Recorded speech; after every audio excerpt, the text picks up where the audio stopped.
খোসামত এবং স্থাবকতা ইনস্টিটিউশনালাইজড হয়েছে এবং আমাদের পুরো কালেকটিভ ফেলিওর, আমরা সবাই মিলে সদ্যবিদায়ী শাসক দলকে এইরকম একটি আপনার অপধারায় পরিচালিত করেছি নেপাল থেকে, আর আমরা এই এন্ডে আছি।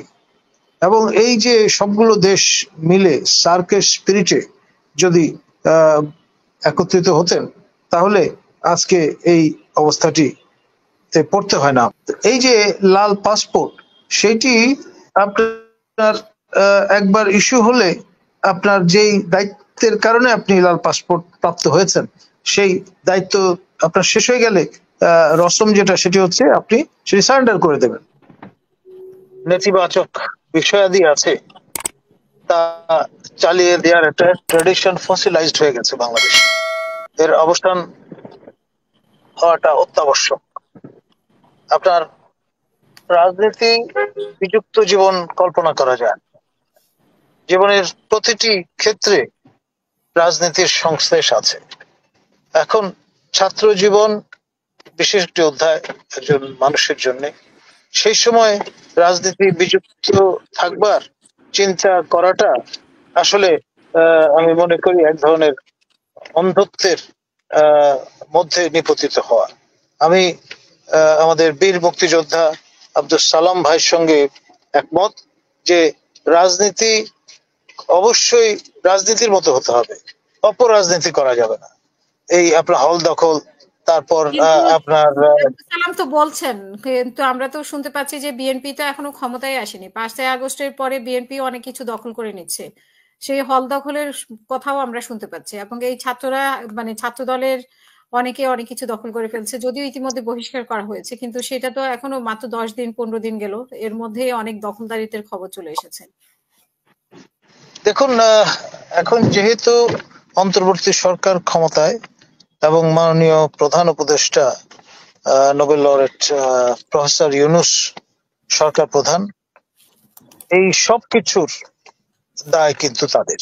যেদিন থেকে তারা শপথ গ্রহণ করেছেন তারপর দিন থেকে আজ পর্যন্ত দায় এড়ানোর কোনো সুযোগ কিন্তু নেই। এটা কল স্পেড স্পেড পরিষ্কার ভাবে বলে দেওয়াটা ভালো।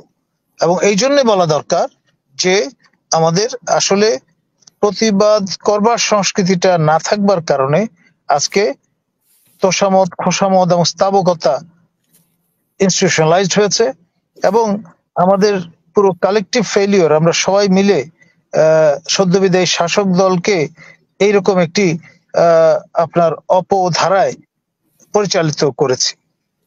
আমাদের সবসময় আমরা খেয়াল করি যে কিভাবে এড়িয়ে যাওয়া যায়, কিভাবে আপনার সময় কাটিয়ে দেওয়া যায়।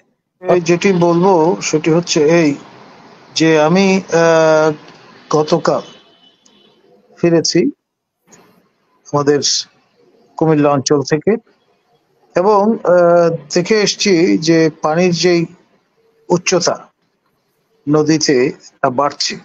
আপনারা জানেন যে একসময় গোমতী নদীকে কুমিল্লার দুঃখ হিসেবে অভিহিত করা হতো, পরবর্তীতে স্থায়ী সমাধান হিসেবে নদীর গতিপথ পরিবর্তন করে দেওয়া হয়েছে, শহরের বাইরে দিয়ে এটি প্রবাহিত হচ্ছে।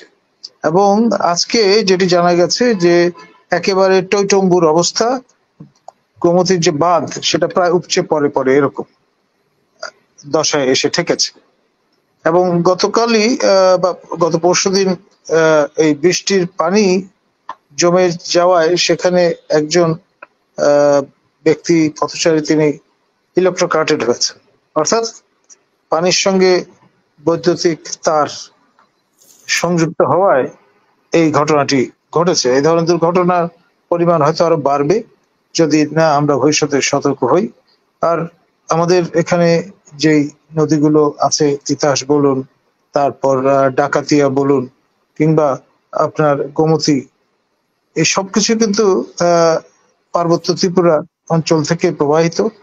এবং এর ফলে যে ফ্লাশ ফ্লাডটা সেটি শুধুমাত্র আমাদের যে বৃহত্তর সিলেট অঞ্চল সেখানেই অনুভূত হচ্ছে তা নয়, সেই তিস্তা বেসিনেও আমরা একই রকমের অবস্থা দেখতে পাচ্ছি। এবং সর্বত্রই আপনার এই সুইচ গেট গুলো উজানে যা আছে সেগুলো খুলে দেয় আপনার এই পরিস্থিতিটা তৈরি হয়েছে এবং বারংবার আমরা এরকম পরিস্থিতির সম্মুখীন হই।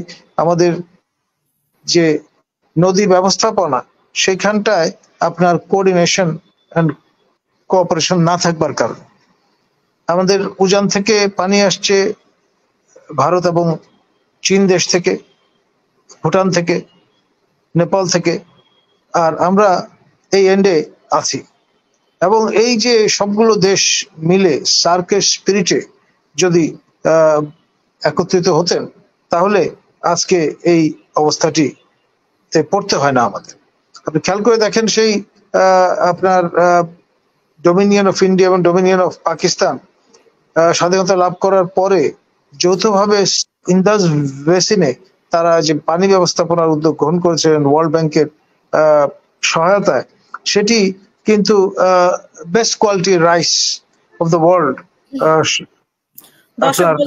ভারত থেকে পানি আসছে, আমি সেটাই তো বলছি, সেটা নিয়ে আলোচনা করছি। এই যে টিল্ডা রাইস আপনারা ইউকে তে আপনারা পরিবেশন করেন, সেটি মূলত snow fed water of the Himalayas এই কথাটি বলে মার্কেটিংটা করা হয়।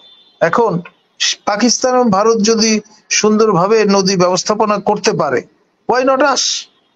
আমাদের আসলে এই যে ইকুয়াল ফুটিং না থাকবার কারণে এই অবস্থাটি কিন্তু হয়েছে এবং ভারত তোষণ যে নীতি আপনার হাসিনা সরকার এ পর্যন্ত পার্সু করে গেছে, তার ফলাফল কিন্তু আমরা হাতে হাতে পেয়েছি এবং পাচ্ছি।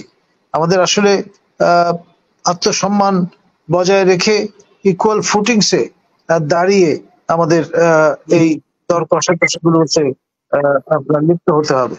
তা না হলে আমরা আসলে যেই তিমিরে আছি সেই তিমিরে থেকে যাব। আর এখানে যে অবস্থাটি আমরা লক্ষ্য করছি, লাল পাসপোর্ট, নীল পাসপোর্ট, সবুজ পাসপোর্ট, 3 ক্যাটাগরির পাসপোর্ট। সবুজ হচ্ছে অর্ডিনারি, নীল পাসপোর্ট হচ্ছে অফিসিয়াল পাসপোর্ট, আর লাল পাসপোর্ট হচ্ছে কূটনৈতিক পাসপোর্ট। এখন কূটনৈতিক পাসপোর্ট কারা পেয়ে থাকেন?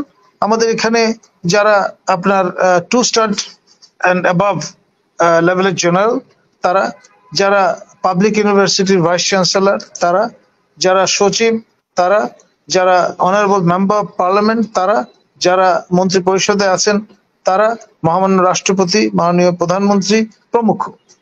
এই যে ক্যাটাগরি, এবং ডিপ্লোম্যাট যারা ডেফিনেটলি তারা তো পাবেনই, যারা রাষ্ট্রদূত হিসেবে দায়িত্ব পালন করছেন, flag bearer of the nation.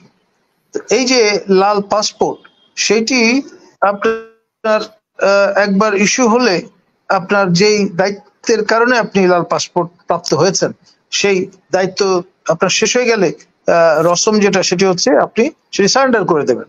আমি নিজে পাবলিক ইউনিভার্সিটি ভাইস চ্যান্সেলর হিসেবে আপনার বেগম রোকেয়া বিশ্ববিদ্যালয়ে যখন দায়িত্বরত ছিলাম, এই 4 বছর আমি লাল পাসপোর্ট সুবিধা পেয়েছি এবং যখন আমার টেনিউর শেষ হয়েছে আমি পররাষ্ট্র মন্ত্রণালয়ে গিয়ে সেই পাসপোর্ট সারেন্ডার করেছি এবং সেখানে নোট ভার্বাল নিয়ে আমি ডিরেক্টর জেনারেল অফ ইমিগ্রেশন পাসপোর্টের অফিসে গিয়ে আপনার ই পাসপোর্ট, অর্ডিনারি পাসপোর্ট সংগ্রহ করেছি।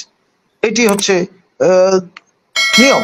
এখন যখনই আপনি এই ভিআইপি স্ট্যাটাস শেষ করলেন, তখনই সাধারণ নাগরিক হিসেবে আপনি কিন্তু সবুজ পাসপোর্ট জন্য আবেদন করবেন।